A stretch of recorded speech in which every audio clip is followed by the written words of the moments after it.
Ukraine യുദ്ധം അവസാനിപ്പിക്കാനുള്ള ഒന്നാം ഘട്ട വെടിനിർത്തൽ നിലവിൽ വന്നു. കരിങ്കടലിലും ഊർജ്ജ ഉൽപാദന കേന്ദ്രങ്ങളിലും റഷ്യയും യുക്രൈനും പരസ്പരം ആക്രമിക്കില്ല. എന്നാൽ മോസ്കോ കരാറുകളിൽ കൃത്രിമം കാണിക്കുകയും കരാർ വളച്ചൊടിക്കുകയും ചെയ്യുകയാണെന്ന് യുക്രൈൻ പ്രസിഡന്റ് വൊളോദിമർ സെലൻസ്കി ആരോപിച്ച്. വിവരങ്ങളുമായി ന്യൂജേഴ്സിയിൽ നിന്ന് ഇപ്പോൾ മധു കൊട്ടാരക്കര ചേരുന്നുണ്ട്. അമേരിക്കയിൽ നിന്ന് തത്സമയം ചേരുന്നുണ്ട്. മധു, ഈ യുദ്ധം അവസാനിപ്പിക്കുന്നതിന് മുന്നോടിയായിട്ടുള്ള നിർണായകമായ ഒരു നീക്കമെന്നാണല്ലോ അമേരിക്ക, വൈറ്റ് ഹൗസ് ഇതിനെ വിശേഷിപ്പിക്കുന്നത്. എന്തൊക്കെയാണ് വിവരങ്ങൾ മധു?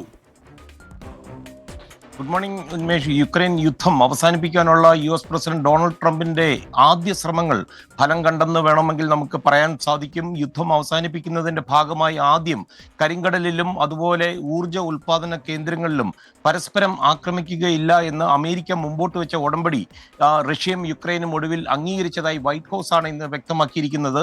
ഇരു രാജ്യങ്ങളുമായി പ്രത്യേകം കരാറുകളിലാണ് ധാരണയുണ്ടാക്കിയതെന്ന് അമേരിക്ക വ്യക്തമാക്കിയിട്ടുണ്ട്.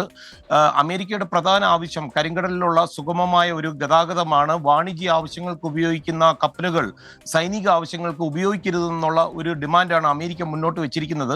അതേസമയം ഈ കരാർ സംബന്ധിച്ചുള്ള വാർത്ത വന്ന് അല്പമണിക്കൂറുകൾ കഴിയുമ്പോഴേക്കും യുക്രൈൻ പ്രസിഡന്റ് സെലൻസ്കി തന്റെ ആശങ്ക വ്യക്തമാക്കി മുന്നോട്ട് വന്നിരിക്കുകയാണ്. റഷ്യയെ ഒരിക്കലും വിശ്വസിക്കുവാൻ സാധിക്കില്ല.